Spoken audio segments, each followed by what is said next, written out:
الحمد لله نحمده ونستعينه ونستغفره ونؤمن به ونتوكل عليه ونعوذ بالله من شرور أنفسنا ومن سيئات أعمالنا من يهده الله فلا مضل له ومن يضلله فلا هادي له ونشهد أن لا إله إلا الله وحده لا شريك له ونشهد أن سيدنا ومولانا محمدا عبده ورسوله. أعوذ بالله من الشيطان الرجيم. بسم الله الرحمن الرحيم. ألف لام ميم. ذلك الكتاب لا ريب فيه هدى للمتقين الذين يؤمنون بالغيب ويقيمون الصلاة ومما رزقناهم ينفقون والذين يؤمنون بما أنزل إليك وما أنزل من قبلك وبالآخرة هم يوقنون أولئك على هدى من ربهم وأولئك هم المفلحون.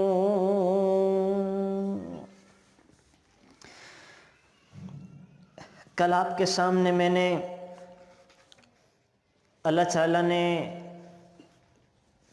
پہلے پارہ میں جو مضامین ذکر کیے ہیں اس کا کچھ حصہ ذکر کیا تھا، اور میں نے آپ سے ذکر کیا تھا کہ اللہ تعالیٰ نے شروع ہی میں ایمان والوں کی 5 علامتیں بتائی ہیں، پھر 2 آیات میں کافروں کا تذکرہ کیا ہے، اور پھر 13 آیات میں منافقین کی علامتیں بتائی ہیں کہ وہ علامتیں جھوٹ کا بولنا، دھوکے کا دینا، سمجھ کر نہ رکھنا، اور دلی بیماریاں جن میں حسد، تکبر، حرص داخل تھا، اور مکر و فریب سے کام لینا، ظلم کرنا، اور اللہ تعالیٰ کے احکامات کا مذاق اڑانا، زمین میں فتنہ فساد بپا کرنا، جہالت سے کام لینا، گمراہ ہو جانا، اور تذبذب کا شکار رہنا، اور اہل ایمان کا مذاق اڑانا، یہ ساری علامتیں یہ منافقین کے اندر پائی جاتی تھی.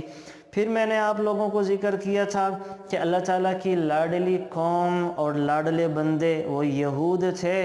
اللہ تعالیٰ نے ان کی جتنے موجیں کروائی ہیں، جتنے مزے ان کو کروائے ہیں، اللہ نے کسی کو بھی نہیں کروائے. جسے ہمارے ہاں کہتے ہیں نا کہ گھر بٹھا کے کھلایا ہے، اللہ نے ویسے ان کو کھلایا ہے. انہیں ہر قسم کی دنیاوی خوشحالی دی، اور اللہ تعالیٰ نے فرعون کے مظالم سے نجات دی. ان کے دشمن بھی کوئی نہیں تھے، ان کے دشمنوں کو غرق کر کے رکھ دیا، اور آسمان سے تو پکے پکائے کھانے ان لوگوں کے لیے آیا کرتے تھے، من و سلوہ کی شکل میں. بٹیرے آ رہے ہیں بھنے ہوئے، اور میٹھے کی شکل کے اندر شیرہ ان کو اور ترنجبین دی جا رہی ہے. اور وہ دھوپ ان کے لیے تھی کوئی نہیں، جہاں جاتے تھے اوپر اللہ تعالیٰ کے بادل ایئر کنڈیشن کی شکل میں ان کے اوپر براجمان ہو جایا کرتے تھے. اور پینے کا پانی لوگوں کو ملتا نہیں تھا، لیکن حضرت موسیٰ کا پتھر ان کے ساتھ ساتھ جاتا تھا، اور جب وہ اپنی چھڑی پتھر پہ مارتے تھے تو 12 چشمے 12 قبیلوں کے لیے پھوٹ جایا کرتے تھے. تو اتنی خوشحالیاں اللہ تعالیٰ نے ان لوگوں کو دی تھی. ان کے بچوں کے جسم بڑھتے تو کپڑے بھی ساتھ ساتھ بڑھ جایا کرتے تھے. اتنی نعمت اللہ نے دی، لیکن ان لوگوں نے نعمتوں کا شکر کرنے کے بجائے اللہ تعالیٰ کی ناشکری کرنا شروع کر دی، اللہ تعالیٰ کی نافرمانی کرنا شروع کر دی. تو اللہ تعالیٰ نے پھر اس نافرمانی اور ناشکری اور دنیا کے اندر اتنا مگن ہو گئے کہ اللہ کو بھلا بیٹھے اور شیطان کے راستے پہ چل پڑے. تو اللہ تعالیٰ نے پھر ان کے اوپر کیا کیا؟ اپنے عذاب کا کوڑا برسایا. نافرمانیاں کیسے کی؟ حق کو چھپانے لگے. حق اور سچ باتوں کو چھپانے لگے، جھوٹ کو رواج دینے لگے، آپ علیہ السلام کی نبوت کا انکار کرنے لگے، بچھڑے کو خدا بنا لیا، اللہ کو چھوڑ کر ایک بچھڑے کی عبادت کرنے لگے۔ اور اللہ تعالیٰ نے جب ان کو اریحہ شہر میں داخل ہونے کا کہا تو بجائے عاجزی کے تکبر کرتے ہوئے داخل ہوئے، اور انبیاء علیہ السلام کو ناحق شہید کرنے لگے، ایک ایک دن میں 70 انبیاء کو قتل کیا، بار بار بدعہدی کے مرتکب ہوئے، اور ان کے دل بالکل سخت ہو گئے تھے، اللہ کے کلام میں لفظی معنوی ہر طرح کی تحریف کرنے لگے، بغض اور حسد کے مرض میں مبتلا ہو گئے، اور مادی زندگی میں حد سے زیادہ بڑھ کر مبالغہ کرنے لگے، اور جادو ٹونا کا رواج دیا، میاں بیوی میں دراڑ ڈالنے کے لیے کالے جادو کا استعمال کرنے لگے، اپنے آپ کو جنت کا واحد حقدار اور ٹھیکیدار کہنے لگے، تو اللہ تعالیٰ نے اس کی پاداش میں ان کے اوپر لعنت اللہ علیہم والملائکۃ والناس اجمعین اپنی رحمت سے دور کر دیا، اور ان کے حیلے بہانوں کی وجہ سے ان کے بوڑھوں کو خنزیر بنا دیا، ان کے جوانوں کو بندر بنا دیا، تو اللہ تعالیٰ نے ان کو پھر طرح طرح کی سزائیں دی، طرح طرح کی سزائیں۔ تو اللہ معاف فرمائے، کہیں ہم مسلمان تو ایسا نہیں کر رہے کہ اللہ تعالیٰ نے ہم پر اتنی نعمتیں کی ہیں تو ہم کہیں ناشکری تو نہیں کر رہے، اور وہ امراض جن کا شکار یہود ہوئے ہیں، بنی اسرائیل والے ہوئے ہیں، تو اللہ نہ کرے ان میں سے کوئی مرض ہم میں تو نہیں آ گیا، اگر خدا نہ خواستہ کوئی مرض ہے تو بڑی خوف اور خطرے کی بات ہے، ڈرنے کی بات ہے کہ کہیں اللہ تعالیٰ ہم سے بھی ویسے ناراض نہ ہو جائیں جیسا بنی اسرائیل والوں سے ہو گئے، کہیں اللہ تعالیٰ ہمیں بھی اپنی رحمت سے ویسے دور نہ کر دیں جیسے اللہ تعالیٰ نے یہودیوں کو کر دیا، تو بڑے فکر اور غم کرنے کی بات ہے۔ تو یہ کل کے سبق کا خلاصہ تھا۔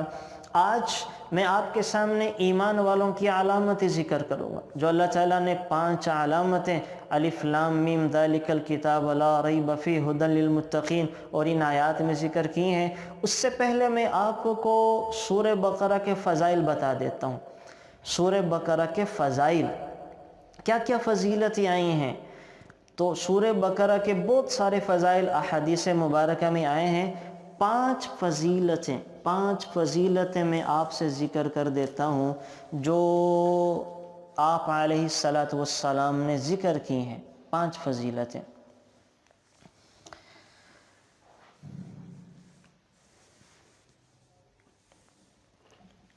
مسلم شریف کی روایت ہے، حضرت ابو امامہ باہلی رضی اللہ تعالیٰ عنہ راوی ہیں، فرماتے ہیں کہ میں نے نبی اکرم صلی اللہ علیہ وسلم کا ارشاد سنا، آپ علیہ السلام کہہ رہے تھے، لوگو قرآن پاک کی تلاوت کیا کرو، کیونکہ وہ قیامت کے دن اپنی تلاوت کرنے والوں کی شفاعت کرے گا، اور 2 روشن صورتیں یعنی سورہ بقرہ اور سورہ آل عمران پڑھا کرو، کیونکہ یہ دونوں قیامت کے دن اس طرح آئیں گی جس طرح 2 بادل ہوں، یا 2 سائبان ہوں، یا 2 اڑتے ہوئے پرندوں کی قطاریں ہوں، یہ دونوں صورتیں اپنے پڑھنے والوں کی شفاعت کریں گی۔ پھر حضور نے فرمایا سورہ بقرہ پڑھا کرو، کیونکہ اس کو پڑھتے رہنے میں برکت ہے اور نہ پڑھنے میں حسرت ہے، اور جادوگر اس کا مقابلہ کرنے کی طاقت نہیں رکھتے۔ حشر کے میدان میں جب ہر کوئی نفسا نفسی کی عالم کے اندر ہوگا، لوگ اپنے گناہوں کی بقدر پسینے میں ڈوبے ہوں گے، اور ساتھ خوش نصیب وہ ہوں گے کہ جن کو تو اللہ کے عرش کا سایہ مل جائے گا، اور سورج بہت زیادہ قریب ہوگا، اور سورج کی تپش انسانوں کو جلا دینے والی ہوگی۔ تو سورہ بقرہ پڑھنے والوں پر ایک بادل آئے گا جو ان پر سایہ کرے گا اور سورج کی تپش سے بچائے گا۔ سورہ بقرہ اور سورہ آل عمران پڑھنے والوں پر اللہ تعالیٰ سائبان بھیج دیں گے جو ان کو سورج کی تپش اور وہ گرمی کی شدت سے محفوظ رکھے گا۔ تو کتنی بڑی فضیلت ہے۔ اور ایک اور بہت بڑا کام جو آپ علیہ السلام یہاں پر ذکر فرما رہے ہیں کہ سورہ بقرہ کی تلاوت کرنے والے جادوگر کی جادوگری سے محفوظ رہیں گے۔ ایک آدمی اللہ حفاظت فرمائے، آج کل اس کا بہت دورہ ہے، کسی کو ہلاک کرنے کے لیے، کسی کا کاروبار تباہ کرنے کے لیے کسی کو نقصان پہنچانے کے لیے کالا جادو کرواتے ہیں، تو جو سورہ بقرہ کی تلاوت کرنے والا ہوگا تو سب سے زیادہ سچے میرے نبی کا فرمان ہے، آپ علیہ الصلوۃ والسلام فرما رہے ہیں انشاءاللہ اللہ تعالیٰ سورہ بقرہ کی تلاوت کی برکت سے جادوگروں کی جادوگر سے اور ان کے اثر سے اس کو محفوظ فرمائیں گے، اثر سے محفوظ فرمائیں گے۔ تو کوشش کیا کریں سورہ بقرہ کا اہتمام کریں۔ اور ایک روایت وہ بخاری شریف کی ہے جو ابو ہریرہ رضی اللہ تعالیٰ عنہ سے راوی ہے، فرماتے ہیں کہ حضور اکرم صلی اللہ علیہ وسلم نے ارشاد فرمایا اپنے گھروں کو قبرستان نہ بناؤ، اپنے گھروں کو قبرستان نہ بناؤ۔ کیا مطلب؟ یعنی اپنے گھروں میں عبادت کیا کرو، قبرستان میں عبادت نہیں ہوتی، مردے کیا عبادت کریں گے، قبرستان میں تو مردے نہیں عبادت کر سکتے۔ تو اپنے گھروں کو قبرستان بنانے سے مراد یہ ہے کہ اپنے گھروں میں عبادت کیا کرو، اور جن گھروں میں عبادت نہیں ہوتی گویا کہ وہ قبرستان ہیں۔ اور پھر حضور نے فرمایا شیطان اس گھر سے بھاگتا ہے جس میں سورہ بقرہ کی تلاوت کی جاتی ہے، شیطان اس گھر سے بھاگتا ہے جس میں سورہ بقرہ کی تلاوت کی جاتی ہے۔ اور ایک تیسری فضیلت وہ بخاری شریفی میں آئی ہے، حضرت ابو مسعود رضی اللہ تعالیٰ عنہ سے روایت ہے، فرماتے ہیں کہ سرکار دو عالم صلی اللہ علیہ وسلم نے ارشاد فرمایا جو شخص رات کو سورہ بقرہ کی آخری 2 آیتیں پڑھ لے گا تو اس رات ناگہانی آفت سے محفوظ ہو جائے گا، ناگہانی آفت سے محفوظ ہو جائے گا۔ یعنی ایک شخص کے مقدر میں یا ایک شخص ایسی جگہ پہ ہے کہ کسی ناگہانی آفت کا، کسی مصیبت کے آنے کا خطرہ ہے، اور اس نے سورہ بقرہ کی یہ 2 آیات تلاوت کر لی، لا یکلف اللہ نفسا الا وسعها لها ما كسبت وعليها ما اكتسبت ربنا لا تؤاخذنا ان نسينا او اخطانا ربنا ولا تحمل علينا اصرا كما حملته على الذين من قبلنا ربنا ولا تحملنا ما لا طاقة لنا به واعف عنا واغفر لنا وارحمنا انت مولانا فانصرنا على القوم الكافرين۔ جس شخص نے یہ پڑھ لیا انشاءاللہ اس رات وہ کسی بھی ناگہانی آفت اور مصیبت کا شکار نہیں ہو سکتا سورہ بقرہ کی یہ آیات تلاوت کرنے کی وجہ سے۔ تو کتنا آسان سا کام ہے، کتنا آسان سا وظیفہ ہے جو ہمیں سرکار دو عالم صلی اللہ علیہ وسلم نے عطا کر دیا۔ ایک وظائف میں اور علماء بتاتے ہیں، اور ایک وظیفہ وہ رسول اللہ صلی اللہ علیہ وسلم کا بتایا ہوا ہے، تو آپ علیہ الصلوۃ والسلام کے اس وظیفے کو اپنا معمول بنا لیں، اور ہر رات سورہ بقرہ کے آخری 2 آیات تلاوت کر کے سویا کریں۔ اور ترمذی شریف کے اندر ایک حدیث مبارکہ ہے، حضرت ابو ہریرہ رضی اللہ تعالیٰ عنہ سے روایت ہے، فرماتے ہیں کہ رسول اللہ صلی اللہ علیہ وسلم نے ارشاد فرمایا ہر چیز کی ایک بلندی ہے اور قرآن کی بلندی سورہ بقرہ ہے۔ اس میں ایک آیت ہے جو قرآن کی تمام آیتوں کی سردار ہے، اور وہ آیت الکرسی ہے، آیت الکرسی۔ سورہ بقرہ میں جو آیت الکرسی ہے یہ ساری کی ساری اللہ تعالیٰ کی تعریف سے بھری ہوئی ہے، اللہ تعالیٰ کی تعریف ہے۔ اسی وجہ سے سورہ بقرہ کو آپ علیہ الصلوۃ والسلام فرما رہے ہیں کہ قرآن کی بلندی ہے، قرآن کی بلندی ہے سورہ بقرہ آیت الکرسی کی وجہ سے۔ اور آیت الکرسی کے خود بہت سارے فضائل آئے ہوئے ہیں، جہاں حفاظت کا سامان اور ذریعہ ہے کہ روایات میں آتا ہے جو شخص ایک دفعہ آیت الکرسی پڑھ لے، گھر سے نکلا ہے ایک دفعہ آیت الکرسی پڑھ لے تو اللہ تعالیٰ ایک فرشتے کو دائیں طرف مقرر کر دیتے ہیں جو اس کی حفاظت کرتا ہے، اور ایک انسان جب 2 دفعہ پڑھ لے اللہ تعالیٰ ایک فرشتے کو اور مقرر کر دیتے ہیں بائیں طرف جو اس کی حفاظت کرتا ہے، تو 2 باڈی گارڈ ہو گئے۔ اگر کسی نے تیسری دفعہ پڑھی اللہ ایک فرشتے کو آگے مقرر کر دیتے ہیں، چوتھی دفعہ پڑھی اللہ ایک فرشتے کو پیچھے مقرر کر دیتے ہیں، 4 دفعہ پڑھنے سے 4 فرشتے اس کو اپنے حصار میں لے لیتے ہیں۔ اور اگر کوئی شخص 5ویں دفعہ بھی پڑھ لے تو روایات میں آتا ہے اللہ فرشتوں سے کہتے ہیں کہ تم اب چلے جاؤ، میں اپنے بندے کی خود حفاظت کروں گا، میں اپنے بندے کی خود حفاظت کروں گا۔ تو کتنی فضیلت والی آیت ہے جو سورہ بقرہ میں اللہ نے اتار دی ہے، اسی وجہ سے اس کو قرآن کریم کی بلندی کہا گیا ہے۔ اور ایک اور حدیث مبارکہ سنا دوں، رسول اللہ صلی اللہ علیہ وسلم نے فرمایا جس شخص نے فرض نماز کے بعد